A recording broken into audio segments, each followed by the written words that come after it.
Hey, Lee Robinson here at American Sentinel K9. You'll have to excuse my tank top t-shirt. I've been out here running a chainsaw today, cutting trees and moving logs, digging up stumps and whatnot. So those of you who know that we're expanding and building a canine training facility. But what some of you don't know is we do a lot of shooting, and we have a small backstop. But as the area has developed, I'm going to move our backstop.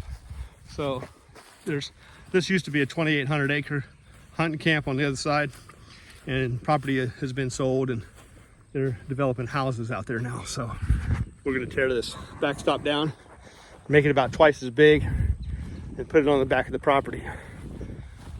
It's been a long day. So I'll show you what we've been doing and you can see it. And we're also, for those of you that don't know, we're going to be building a canine facility. So it's going to be 80 feet long and 60 feet wide. So what's that, 4,800 square feet? And about 1,200 of it's going to be indoors. And the remaining 3,600 or so is going to be, maybe it's 1,400 indoors, I don't remember. But then the remaining 3,400, 3,600, whatever it is going to be under a pole barn. So we'll have some shade and it'll be sided in on 3 sides with a garage door on the 4th side, double doors, 2 big large garage doors on the 4th side. And we'll have some of those big fans in there, maybe a swamp cooler, keep it cool in the summertime. It's not going to be the same as an indoor facility, but it'll get us out of the sunlight and get us out of the rain, and in the wintertime it'll get us out of the wind and whatnot. So it'll be a nice area, and we're going to put it over here. So we had the area kind of prepped, but I decided to go ahead and expand the area because we're going to move our shooting backstop as well, so we can do more firearm manipulation and whatnot. And that's going to be something that we're adding to our channel because look, it's not just protection dogs, it's protection. So protection is multi-layered. Environmental awareness. So this is where the building's going to be, and then over here we're going to, in this corner of the property, this is our old training blind. So you may have seen trees here in some of the old videos, and we're gonna build our backstop back there. Before that clearing, we're gonna have railroad ties stacked up about 7 feet high, and then we're gonna surround that with a bunch of little logs that we got behind us, and then we're gonna fill it in with dirt and move all of our targets back here. We have right now, let's see, 1, 2, 3, 4, 5, 6, 7, 8, 14 primary targets for pistol practice, for competition type stuff. And then we have some other targets that are more for like 22 kind of plinking stuff. And we're gonna move those 14 targets back here. And then we have a plate rack. And then I've also got some targets inside in the shed that that might be what we can make I might make a hanging plate rack, and we'll put it back here.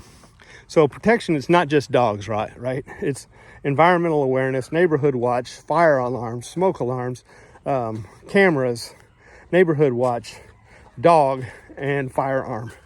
But it all begins with you, environmental awareness. And I just wanted to give you all an update on what's going on here at American Sentinel K9 and put in the labor. So while there's a lot of fake it till you make it guys that are going to try to use AI to build their success instead of actually just doing the work, you can't fake some of this stuff like what I'm showing you. I mean, maybe you could AI it, but if you've been following me, you know that's not what we're about. We're the real deal here, putting it out. We've got let me show you a dog we've got available.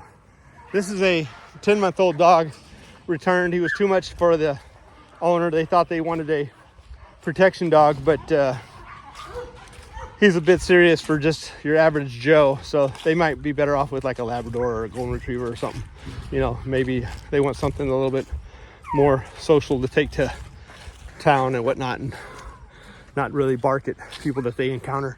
This dog has a good sensory mindset. He would be a good serious protection dog for somebody that's looking for a defensive dog, but yet still good with the family. Here he is. Hey buddy, what you doing? You've been barking at the tractors and track hoe today, hadn't you? Yeah. So this is they were calling him Rusty, but we're going to give him another name. And his ears are not cropped, which is unusual for American Sentinel, but they didn't get them cropped. They could still be done by our vet, but our vet doesn't really worry about the age. If you do them short, it's not a big deal. If you do them long, it's a problem. You don't want to do long ears crop on an older dog, but a short ear crop doesn't matter. All right, he's just $1,000. Somebody wants him. I'm just ready to rehome him because we're at capacity and we got a lot of breedings going on. You know, I told someone the other day that if I knew somebody that was really seriously interested in our American Pit Bull Terrier program, I'd sell it for $100 grand. Somebody might say, Lee, that's like $9,000 a dog. Are you crazy? It's not just the dog, y'all. It's the combination of dogs. And it's 25 years of study putting the right dogs together. We've got a hell of a program for pit bulls. And I would say it's just as good as any program in the country, especially better than others that just have 11 dogs, basically. Because these are the right ones to preserve the Sorrells bloodline for decades. All right, we've got it. And they're high quality, health tested, working dogs. But if somebody's not going to offer me $100 grand, they'll stay right here. And even if they do, there's probably two that'll stay here. My daughter's dog, Scarlet, can't really sell my daughter's dog.